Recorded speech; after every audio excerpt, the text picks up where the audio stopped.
Yesterday we talked about general solar systems. We talked about phases of moon. We talked about uh, planetary discussions. We talked about distances, temperatures, and stuff like those. Then we moved towards star. Okay, so we talked about eventually birth of a star and the basic idea behind it. So that's where we, kind of concluded कि star formation में we have nebula, then we have a protostar, then we have the main sequence star. ठीक है, इसमें जो दो तीन बातें याद रखने वाली थी वो ये थी कि nebula was just a cloud of dust and gases. Protostar basically when happens when these all gases they combine and nuclear fusion starts. And main sequence में there are two forces, inward forces and outward forces. Inward force gravitational force, outward force nuclear force. ठीक है.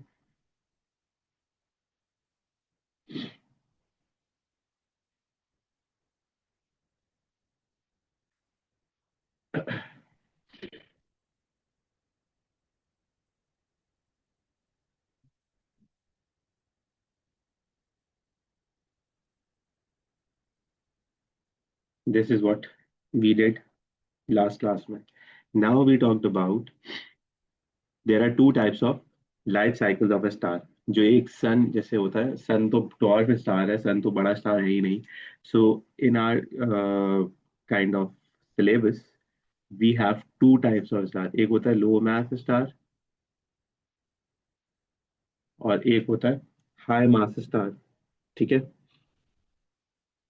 तो जो लो mass star होता है उसकी condition ये होती है कि इस स्टार का जो मास होता है वो बेसिकली लेस होता है 8 टाइम्स मास ऑफ सन. और जो हाई मास स्टार होता है वहां पे हम ये कहते हैं कि जो मास ऑफ स्टार होता है वो ग्रेटर देन होता है 8 टाइम्स मास ऑफ सन से. अब मास ऑफ सन आप किसे कहते हो? ये जो हमारे वाला मास है, मतलब सन है, that's 8 into 2 10 with power 30 kilograms. That's the mass of sun. तो अगर कोई भी स्टार इस मास से कम होगा तो उसको हम कहेंगे लो मास स्टार. और अगर कोई भी स्टार इस मास से ज्यादा मैसिव होगा तो उसे हम कहेंगे हाई मास स्टार. लो मास स्टार में हमेशा न्यूक्लियर फ्यूजन हो रहा होता है और हीलियम बन रही होती है.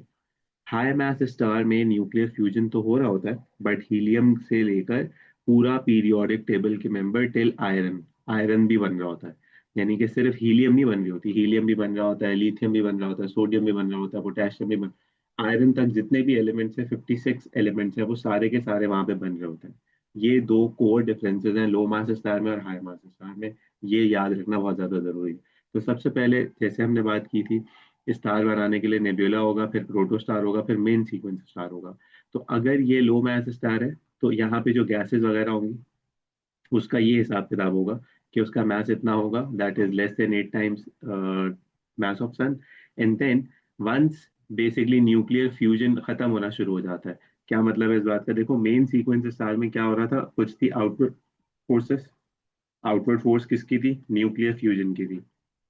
और मैंने आपको बताया था कुछ है इनवर्ट फोर्सेस. इनवर्ट फोर्स किसकी है? ग्रेविटेशनल फोर्सेस है.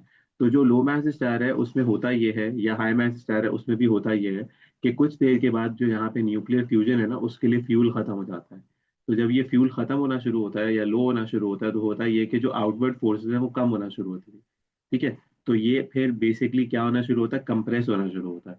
And it becomes a red giant. मतलब ये आहिस्ता आहिस्ता आहिस्ता आहिस्ता कम होना शुरू होता है. तो that becomes a red giant. Red giant के बाद ये बनता है फिर से प्लैनेटरी नेबुला. मतलब पहले नेबुला था, वापस नेबुला बन जाता है क्योंकि अब न्यूक्लियर फ्यूजन रुक गया है. तो अब जो इसके अंदर cloud of dust and gases हैं वो सिर्फ अपनी जगह पे ऐसे ही पड़े हुए हैं, उनमें कोई रिएक्शन हो नहीं रहा है. And then finally it becomes a black dwarf. ठीक है, ब्लैक ड्वार्फ का क्या मतलब होता है? इसके अंदर कोई एनर्जी नहीं होती. ये कुछ भी वैल्यूज जो सोलर एनर्जीज होती हैं, जो हीट रेडिएशन होती हैं, ये जनरेट नहीं कर रहा होता. ठीक है, अब इसको रीड थ्रू कर लेते हैं. तो after several billion years the hydrogen causing fission fusion reaction in the star will begin to run out. ठीक है, ये मेन सीक्वेंस स्टार के आगे की बात है. once this happens the fusion reaction with the star will shut down when start to die. ठीक है, then this causes the core to shrink and heat up because the inward force of gravity is now greater than the outward force due to pressure. ठीक है, ये हमने बात कर ली थी कि अब ये बन गया वापस से प्लैनेटरी नेबुला. उसके बाद ये क्या कहता है, उसके बाद ये कहता है कि हमारे पास जो क्या कहते हैं, हाँ, planetary nebula बन गया, that's a birth of a new star, ठीक है. Then a new series of fusion of helium stars, this will make the star, expand. A low mass star that is 8 times mass of sun becomes red giant, then becomes planetary nebula. Once the second stage of fusion has finished, the star will become unstable and eject the outer layer of dust, which is called as planetary nebula. ठीक है. The core which is left behind collapse completely due to the pull of gravity and becomes white dwarf. तो आपने जो बातें अभी ऊपर की थी, वही बात आपने यहाँ लिखी भी है कि सबसे पहले we started off with a nebula, then protostar, then main sequence star जिसमें इक्विलिब्रियम था. जब फोर्सेस खत्म हुई तो रेड जाइंट. तो रेड जाइंट के अंदर मल्टीपल टाइम्स जो है वो न्यूक्लियर फिजन फ्यूजन और जो ग्रेविटेशनल फोर्स है वो बार बार स्टेबल और अनस्टेबल होती रही, फिर एक वक्त आया वो भी खत्म हो गया. Then it became again planetary nebula और फिर ये बन के ब्लैक डॉट बन के खत्म हो गया, जहाँ पे सिर्फ कोर ऑफ द स्टार बचा है. ये पूरा का पूरा लिखने को एग्जाम में आता है एज इट इज. ये बताओ, यहाँ तक बात समझ में आती है?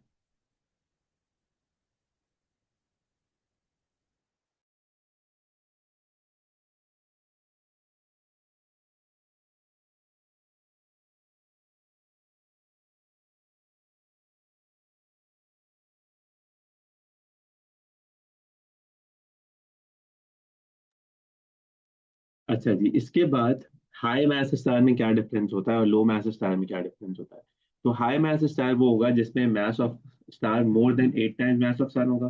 तो वही बात है अगेन, सबसे पहले आपके पास क्या था, प्लैनेटरी नेब्यूला, फिर क्या बना प्रोटोस्टार, फिर क्या बना मेन सीक्वेंस स्टार. यहाँ तक सब कुछ सेम है. अब मेन सीक्वेंस स्टार के बाद ये बनता है basically red super giant. Red super giant इसलिए बनता है, जो बात मैंने आपको बताई थी कि यहाँ पे जब फ्यूजन हो रहा होता है ना, तो आयरन तक सारे एलिमेंट्स बन रहे होते हैं. ये सिर्फ एक चीज नहीं बना रहा होता कि सिर्फ हीलियम बना रहा हो, ये आयरन भी बना रहा होता है, मेटल्स भी बना रहा होता है, हैवी मेटल्स बना रहा होता है.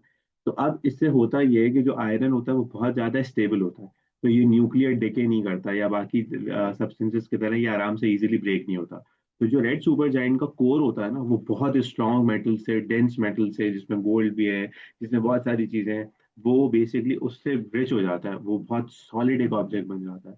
तो इससे होता ये है कि जब इनवर्ट फोर्स ऑफ ग्रेविटी इसे पुश करने की कोशिश करती है, तो इंस्टेड ऑफ न्यूक्लियर फ्यूजन ये बेसिकली पूरा क्रैक करके ना एक्सप्लोड करता है. तो इस एक्सप्लोजन को हम कहते हैं सुपरनोवा. ठीक है. अच्छा, फिर सुपरनोवा के अंदर, पहले सुपरनोवा तक रीड करते हैं फिर सुपरनोवा के आगे जाएंगे. तो after several million years the hydrogen causing the fusion reaction in the star will start to begin run out. ये मेन सीक्वेंस स्टार के बाद की कहानी है. A high mass star that is mass more than 8 times the mass of sun will become red supergiant due to fusion reaction in the core. Star will start to die down and the core will go through series of periods of shrinking and heating up, and outer part will be expanded and contracted again. This time fusion will form elements up to iron. ठीक है, this is very important. Not only iron but up to iron, यानी कि iron से पहले वाले भी सारे members बन रहे होते हैं. Fusion reaction will not continue when iron is form, क्योंकि आयरन को ब्रेक करना it is very impossible, it is the strongest substance known to us. ठीक है, इसीलिए अल्लाह ताला ने कुरान में आयरन सूरह हदीद भी मेंशन किया है, क्योंकि आयरन बहुत स्ट्रांग होता है. Then it says the core of the star will collapse suddenly and cause gigantic explosion called supernova. हमने कहा आयरन को क्रैक करना तो पॉसिबल नहीं है, अब वो कोर जो है वो फटेगा, और वो फटेगा इस तरह से कि क्रैक होगा. तो अब सुपरनोवा उस एक्सप्लोजन को कहते हैं. ये हमारे स्पेस में हर वक्त हो रहा होता है. ठीक है. अब सुपरनोवा से दो पॉसिबिलिटीज होती हैं, या तो सुपरनोवा से बनता है न्यूट्रॉन स्टार या बनता है ब्लैक होल. ठीक है. अब ये क्या क्या सीन है, थोड़ा सिंपल सा सीन है. देखो, सुपरनोवा कब हुआ था, जब आपके पास कोर बहुत रिच हो गया था और जो इनवर्ट फोर्स ऑफ ग्रेविटी थी वो इसे क्रैक करना चाह रही थी, लेकिन ये क्रैक हो नहीं रहा था, तो ये स्प्लिट हो गया. ठीक है. यहाँ पे हमने कहा कि अब एक्सप्लोजन होगा. एक्सप्लोजन होगा तो ये सुपरनोवा बने. अब इस एक्सप्लोजन में दो ही चीजें बेसिकली बनती हैं. एक होता है जो कोर के पीसेज होते हैं, छोटे मोटे जो भी होते हैं, वो बेसिकली हम उनको कहते हैं, बेसिकली वो बन गए हैं ये न्यूट्रॉन स्टार. और दूसरा जो इनसे गैसेस वगैरह रिलीज हो रही होती है, वो कन्वर्ट हो जाती है इसमें ब्लैक होल में. ये सिंपल सा सिनारियो है. और ब्लैक होल बेसिकली एक डार्क सब्सटेंस होता है जो हमें नजर नहीं आता, जो भी गैसेस के कॉम्बिनेशन को हम कह रहे होते हैं और ये फिर सारी चीजों को एब्जॉर्ब कर रहा होता है. तो यहाँ पे आके ये बात लिखी हुई होगी, the core of the star will collapse suddenly and cause gigantic explosion called supernova. At the center of the explosion, a dense body is formed called neutron star, which then further collapse under the force of gravity called a black hole. With this explosion now, the cloud of dust and gas is also spread around the galaxies that become nebula. इसके साथ साथ हमारे पास जो है वो दोबारा से एक प्लैनेट भी नेबुला भी बनता है। सेवन वाला पार्ट वैसे हर स्टार के एंड में होता ही होता है, लेकिन वो हमारे सिलेबस में नहीं है, तो हम उसको डिस्कस भी नहीं करते। This is all about life cycles of stars. एक था लो मास, एक है हाई मास। लो मास में क्या था? रेड जाइंट बना था। रेड जाइंट के बाद क्या बना था? प्लैनेटरी नेबुला और ब्लैक ड्वार्फ। ठीक है, यहाँ पे क्या था? यहाँ पे रेड सुपर जायंट बना था। रेड सुपर जायंट के बाद एक्सप्लोजन हुआ था। एक्सप्लोजन के बाद न्यूट्रॉन स्टार बना या ब्लैक होल बना। अब ये इसका एक जेनेरिक सा स्कीम दिया हुआ है, ये हमने कल कर लिया था, एस्ट्रोनॉमिकल डिस्टेंस वगैरह। अच्छा, अब यहाँ पे आके एक चीज समझनी है आपको। वो क्या समझना है? एक इफेक्ट हम आपको समझाना चाहते हैं से। एक स्पोर्ट्स कार है, ठीक है, आप यहाँ पे खड़े थे और स्पोर्ट्स कार अपनी जगह पे खड़ी है, और स्पोर्ट्स कार का जो इंजन है ना उसको हम एक्सेलरेट करवा रहे हैं खड़ी गाड़ी में से, जैसे नहीं क्रिएट करते साउंड एक्सेलरेटर के ऊपर डाल के, तो you'll here a sound, right? अच्छा, अब इसी तरह से लेट से वो स्पोर्ट्स कार आपकी तरफ आने लग जाती है, चलते चलते अब आपकी तरफ आ रही है। तो अब आप क्या उसी तरह का साउंड सुनोगे, या जो साउंड आप सुनोगे वो थोड़ा सा चेंज होगा? Just answer this question.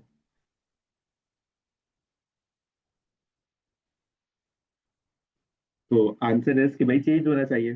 Similarly जैसे अगर एम्बुलेंस ट्रैफिक में फंसी हुई हो और एम्बुलेंस चल रही हो, तो हमें ये बात समझ में आ जाएगी कि एम्बुलेंस ट्रैफिक में फंसी है या एम्बुलेंस चल रही है, आवाज सुन के दूर दूर तक, राइट? लेकिन अब समझना ये है, जो इसमें जो मुश्किल बात समझानी है वो ये समझानी है कि एम्बुलेंस या स्पोर्ट्स कार जब चल रही होती है और जब रुकी हुई होती है, तो उसकी आवाज एक्चुअली माइक या स्पीकर चेंज नहीं करता, इंजन चेंज नहीं करता, हमें सिर्फ चेंज फील होती है। हमें चेंज फील होता है, एक्चुअल में चेंज नहीं होता। तो ये जो सिर्फ हमारे कान को चेंज फील होता है, इसको हम कहते हैं डॉपलर इफेक्ट। ये that's only an apparent change. ठीक है, and this change happens due to wavelength compression. ये इक्वेशन अभी हमारे सिलेबस में नहीं है, हम आपको ये समझा देते हैं कि ये वेव फ्रंट्स बने हुए, राइट? और जब ये ऑब्जेक्ट मूव करना शुरू करता है, तो ये वेव फ्रंट्स एक जगह पे कंप्रेस हो जाते हैं और एक जगह पे थोड़ा सा स्ट्रेच आउट हो जाता है। तो जब जहाँ पे कंप्रेस होता है वहां पे आवाज डिफरेंट होती है, जहाँ पे स्ट्रेच आउट होता है वहां पे स्ट्रेच आउट होता है, वहां पे आवाज डिफरेंट होती है। तो इस अपेरेंट चेंज को हम डॉपलर्स इफेक्ट कहते हैं। सिर्फ ये आपको पता होगा, आप ये दैट इज इट, रीडिंग इसकी करने की कोई जरूरत नहीं है। अच्छा, अब हम आते हैं कि डॉपलर्स इफेक्ट को हम डिफाइन कैसे करते हैं। तो this is what you need to learn. It is the if the source is moving towards the stationary observer, the observer will observe the relative change in wavelength and frequency. This effect is known as Doppler's effect. असल में हमें Doppler shift in light पढ़ना है, sound नहीं पढ़ना, उसके लिए ये ज्यादा जरूरी है। तो पहले हम देखते हैं डॉपलर शिफ्ट इन लाइट होगा कैसे, फिर इसकी रीडिंग करेंगे। तो ये चीज है बहुत इंपॉर्टेंट। से ये एक स्टार है, ठीक है, जो लाइट रेज एमिट कर रहा है दो डायरेक्शन में। अच्छा, हम लाइट से यहाँ पे एक हबल स्पेस टेलीस्कोप भेजते हैं और हम उसमें ऑब्जर्व करते हैं लाइट को, और यहाँ पे भी हम हबल स्पेस टेलीस्कोप भेजते हैं तो उसको ऑब्जर्व करते हैं। तो अच्छा, इनिशियल कंडीशन में अगर हम ये अज्यूम कर लें कि हमारी पूरी गैलेक्सी, पूरा स्टार, पूरी यूनिवर्स स्टेशनरी है, तो जो भी स्टार्स अल्लाह ताला ने बनाए वो अपनी जगह पे खड़े होंगे, और Hubble space telescope either direction में सेम लाइट देख रहा होगा, सेम रेडिएशन देख रहा होगा, सेम रेडिएशन सेंस कर रहा होगा, राइट? तो उसको कोई चेंज नजर नहीं आएगा, क्योंकि वेव फ्रंट्स इक्वली हर डायरेक्शन में स्प्रेड आउट होंगे। लेकिन एक्चुअल में जब हम हबल स्पेस टेलीस्कोप के थ्रू ऑब्जर्व करते हैं दोनों साइड पे, तो कुछ प्लैनेट्स हैं जो हमें ब्लू नजर आते हैं, कुछ स्टार्स, और कुछ स्टार्स हैं जो हमें स्पेस में रेड नजर आते हैं। तो अब साइंटिस्ट का ये मानना है कि जो हमारा स्पेक्ट्रम होता है, आपको याद होगा आपने ये किया था, जो आपने लिखा भी था कि इसकी वेवलेंथ कम होती है और इसकी वेवलेंथ ज्यादा होती है। तो साइंटिस्ट का ये मानना होता है कि जो रेड स्टार्स होते हैं ना, क्योंकि उनकी वेवलेंथ रेड कलर की ज्यादा होती है, तो these stars are basically moving away from us. तो आप देखो, ये जो स्टार है, एक्चुअल में ये स्टार रेस्ट में नहीं था, ये स्टार चल रहा था, मूव कर रहा था, मोशन में था। तो जो स्टार अर्थ से दूर जा रहा है उसका डिस्टेंस बढ़ रहा है। तो डिस्टेंस बढ़ रहा है तो वेवलेंथ इंक्रीज हो रही है, तो वो रेड स्टार हमें नजर आ रहा होता है, रेड कलर का नजर आ रहा होता है। इसी तरह से जो स्टार अर्थ के करीब आ रहा है, तो उसका डिस्टेंस अर्थ से कम हो रहा है, तो कम हो रहा है तो उसकी वेवलेंथ बेसिकली कम हो रही है। तो वेवलेंथ जिस कलर की कम होती है तो वो ब्लू टाइप होता है या वायलेट टाइप होता है।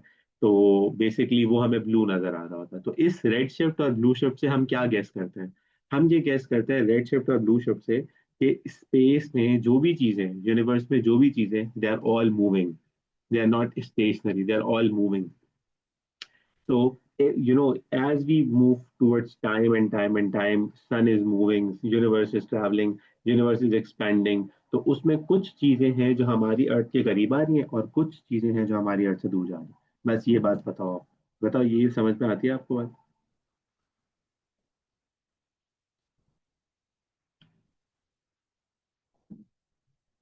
2 मिनट देना आसान हो जाए।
अच्छा, तो रेड शिफ्ट और ब्लू शिफ्ट किस चीज का एविडेंस है? सिर्फ इस चीज का एविडेंस है कि गैलेक्सी में हर चीज, यूनिवर्स में हर चीज मूव कर रही है।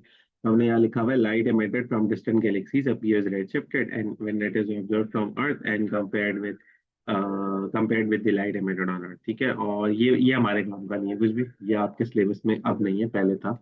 और ऊपर आते हैं तो अब क्या क्या चीजें रीड करनी है? Red shift and blue shift, ये वाली चीज रीड करनी है आपने। Light from a star that is moving towards the observer will be blue shifted and light from a star, ये बताना चाहिए। रेड शिफ्ट होता क्या है? Red shift is an increase in the observed wavelength of electromagnetic radiation emitted from the receding stars and galaxies। ठीक है, सिर्फ ये चीजें पता करनी है, बाकी और कुछ भी आपको ये स्पेक्ट्रम स्पेक्ट्रम वगैरह रीड नहीं करना। ठीक है, ये जो मैं मार्क कर रहा हूँ सिर्फ ये। देन इसके बाद ये भी हमें नहीं करना है। वैसे देख लेते हैं कि ये क्या शो कर रहा है। तो ये शो कर रहा है बेसिकली यहाँ पे कि या सो the observation of redshift from distant galaxies supports Big Bang theory. Greater the distance, greater is the redshift। अब इसका क्या मतलब है? कुछ जो ऑब्जर्वर्स है प्लानिटरी, वो ये कहते हैं कि जितनी ज्यादा रेड शिफ्टेड हमें वेवलेंथ नजर आ रही होगी ना गैलेक्सी की, तो रेड शिफ्ट जितना ज्यादा होगा उतना अर्थ से डिस्टेंस ज्यादा होगा। यानी कि कुछ ऑब्जेक्ट्स होते हैं जिनमें रेड शिफ्ट थोड़ा कम होता है, और कुछ ऑब्जेक्ट्स होते हैं जिसपे रेड शिफ्ट थोड़ा ज्यादा होता है। तो it's like different colours of red, या आप ये कह लो कि डिफरेंट वेवलेंथ्स ऑफ रेड। जैसे कुछ होगा डीप रेड, कुछ होगा पिंक रेड टाइप का, कुछ होगा लाइट रेड, इस तरह की चीजें। तो ये सिर्फ यहाँ डिस्कस हुआ हुआ है, बाकी ये अगेन हमारे सिलेबस में नहीं है, तो हमें नहीं करना है वो। अच्छा, अब आते हैं आप लोगों की जो बेसिक थेरीज है स्पेस में। तो हमें तीन थेरीज करनी है। उसमें से एक है बिग बैंग, दूसरी आएगी हमारे पास बलून एनालॉजी, तीसरी आएगी हमारे पास रेजन एनालॉजी। बिग बैंग क्या कहता है? बिग बैंग ये कहता है कि भाई तकरीबन 14 बिलियन ईयर्स अगो यूनिवर्स जो है वो एक स्मॉल डॉट से, from nothing it was created, and that dot was extremely hot and warm. Then there was a giant explosion known as Big Bang. This caused the universe to expand from a single point, and it started cooling to form the universe today. And each point still expands away from the others। ठीक है, ये हमारे पास big bang theory है। इसके पूरे चार postulates हैं, ये याद करने हैं, ये लिखने हैं। इसकी कोई एक्सप्लेनेशन है ही नहीं, ह्यूमंस के पास ही नहीं है, तो हम कहाँ से दे सकते हैं? हम ये कहते हैं ऐसा हुआ था। ठीक है, अब आपको लगता है ऐसा नहीं हुआ था? आप चेक कर लें। दूसरी चीज है बलून एनालॉजी। उसमें हम ये कहते हैं कि आप इमेजिन करो कि हमारी जो यूनिवर्स है वो एक तरह का बलून है, उसके ऊपर डॉट्स है। ठीक है, तो imagine dots drawn on the surface of the balloons. These dots represents galaxies. Balloon represents space. As the balloon is inflated, the distance between all dots increases. That's it. तो जैसे जैसे आप उसको इन्फ्लेट कर रहे हैं तो उसका साइज बड़ा हो रहा है, तो ये जो डिस्टेंस है ये इंक्रीज हो रहा है। अच्छा, मैंने दो तीन वीडियोज आपके पास भेजी थी। एक चैनल है उसका एमआईटी का, उसके लिए जो रिसर्चर है वो बना रहा होता है वो वीडियोस। तो उसने आपको बड़े अच्छे तरीके से रेड शिफ्ट, ब्लू शिफ्ट और गैलेक्सीज का कॉन्सेप्ट दिया था। तो अगर आपको उसमें इंटरेस्ट हो कि ये किस तरह से बन रहा होता है, कर रहा होता है, तो वो बड़े मजे की और बड़ी सिंप्लीफाइड वीडियोस है, उसमें कोई रॉकेट साइंस नहीं है। तो अगर आप वो देखो और आपको उसमें भी कोई डाउट हो, then get back to me. वरना आपके सिलेबस के हिसाब से बस आपको इसका रट्टा लगाना है। बलून एनालॉजी हो गई, ठीक है। रेजन एनालॉजी अगेन, उसमें ये कहते हैं कि भाई रेजन जो डब में होता है वो गैलेक्सीज है, और डब जो है वो स्पेस है पूरा का पूरा। और जो जैसे जैसे जैसे जो डब है वो राइज कर रहा होता है, एक्सपैंड कर रहा होता है, ब्रेड बड़ी हो रही होती है, तो हम ये कहते हैं कि रेजन का डिस्टेंस बढ़ रहा होता है। दैट मीन्स कि ये जो है यूनिवर्स इज एक्सपैंडिंग। सिमिलरली कुछ बुक्स में हमें रबर शीट एनालॉजी में मिल जाती है, कुछ बुक्स में हमें रोड मार्किंग एनालॉजी में मिल जाती है, जो हमारे किसी काम की नहीं है, तो वो हम छोड़ सकते हैं। अब आते हैं कुछ क्वेश्चंस पे। तो क्वेश्चंस आप as an assignment, as an homework ले लो। आज कर लो, कल कर लो। ट्यूसडे को हमारा इंशाल्लाह वाला डबल ब्लॉग होता है, तो उसमें हम यही सारे क्वेश्चंस और इसके आंसर्स करके आप लोगों को समझा देंगे कि क्या करना है। लेकिन इसकी मार्किंग स्कीम भी इसके अंदर है, अगर आप करना चाहो तो कर सकते हो। ठीक है। Any questions, anything that is not clear?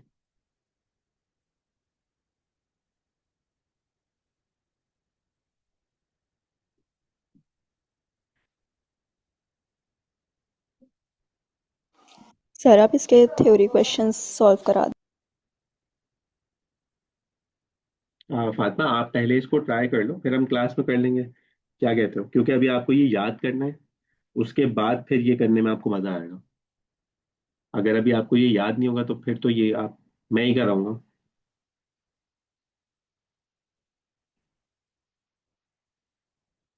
क्या ख्याल है आपका?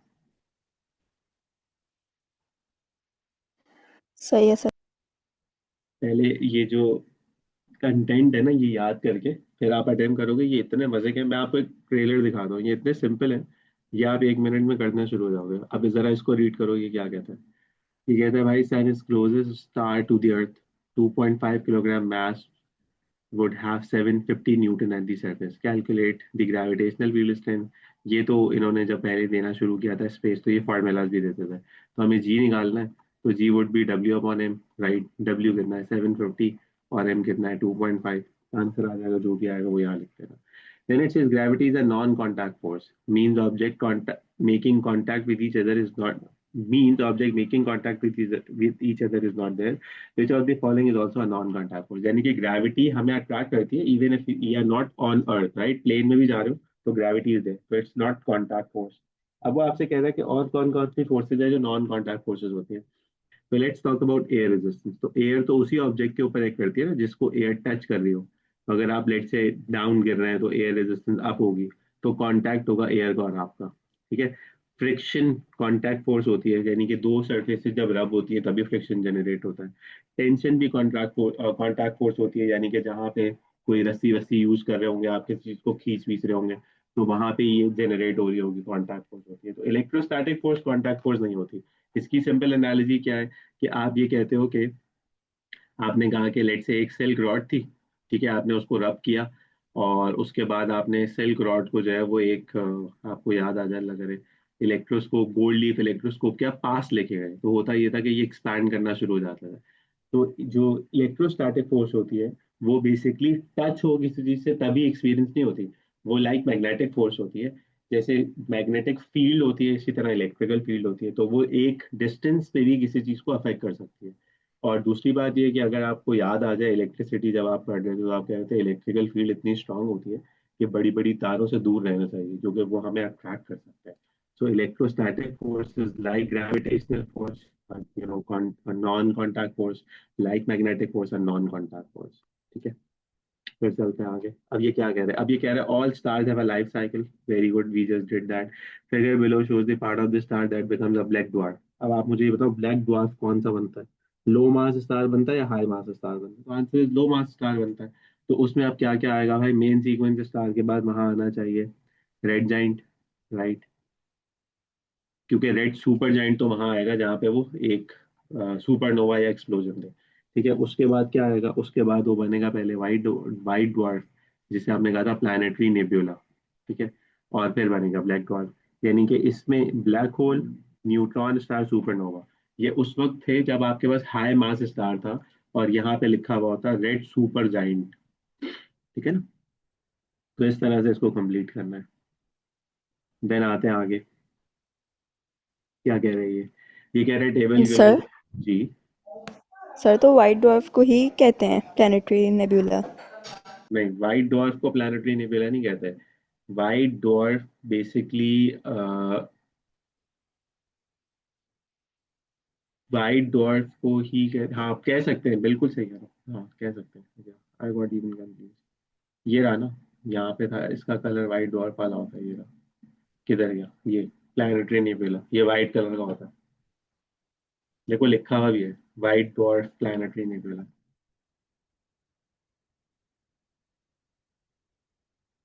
ठीक है, तो इस तरह के सिंपल सिंपल से क्वेश्चंस हैं जो करने हैं। यहाँ पे क्या कहता है, table below gives the mass of three stars compared to the mass of sun. एक है 25 टाइम्स मास ऑफ सन, एक है 15 टाइम्स मास ऑफ सन, एक है 0.9 टाइम्स मास ऑफ सन। अब वो क्या कहता है, अब वो कहता है which letter represent the star more likely to become a black dot. तो ये लो मास स्टार होना चाहिए। Low mass star Z, Z ही हो सकता है, क्योंकि जेड के अलावा कोई ऐसा स्टार नहीं है जो जिसका मास 8 टाइम्स मास ऑफ सन से कम हो। बाकी तो दोनों 8 टाइम्स मास ऑफ सन से ज्यादा है। तो यहाँ पे ये दे दो कि जेड का जो मास है, जेड्स mass is less than 8 times mass of sun. फिर पार्ट ई में क्या कहता है वो, पार्ट ई में कहता है in which stage of the life cycle of a star are elements heavier than iron produced. तो आयरन से भी ज्यादा बड़े बड़े एलिमेंट्स कहाँ होते हैं, तो हमने कहा था कि भाई जब एक्सप्लोजन होता है ना, तो उससे पहले आयरन बन जाता है, तो आयरन से ज्यादा आगे तो नहीं जा रहा था कुछ भी। तो जब एक्सप्लोजन होता है तो वो कौन सा स्टार होता है, वो होता है red super giant. Red super giant के अंदर हमने कहा न्यूक्लियर फ्यूल खत्म होता है, तो वहां पे जाके फिर हमारे पास एक आयरन तक के एलिमेंट्स बन जाते हैं। और आयरन के बाद वाले एलिमेंट्स कहाँ बनते हैं, तो भाई आयरन के बाद वाले एलिमेंट्स सुपरनोवा में बनते हैं, जो स्पेस में एस्टेरॉइड्स वगैरह बन के मिल रहे होते हैं। आयरन किसी स्टार फॉर्मेशन का हिस्सा नहीं होता। सुपरनोवा एक एक्सप्लोजन होता है जिसमें हम एक्सपेक्ट कर रहे होते हैं कि ये बन रहा हो। तो सुपरनोवा में हम कह देते हैं कि कुछ भी हो रहा होगा, हाई मास भी जा रहे होंगे, आयरन से भी ज्यादा जा रहे होंगे, गोल्ड वगैरह भी बन रहे होंगे, लेकिन life cycle of the star में ये नहीं बन रहा। ठीक है, तो I think I stop here. अच्छा, ये वाले जो इस तरह के क्वेश्चंस है जिसमें वेवलेंथ, ये स्पेक्ट्रल लाइंस बनी है, ये अब आपके सिलेबस का पार्ट नहीं है, तो इसे स्किप करते जाना। ये बाकी आप कर सकते हो चीज़ें, डिस्कस कर लेंगे, आप कर लेना, उसके बाद हम इसे क्लास में सॉल्व करेंगे। फिलहाल यहाँ तक रखते हैं, अब आप इंजॉय करें अपना weekend, and thank you for your time. ठीक है।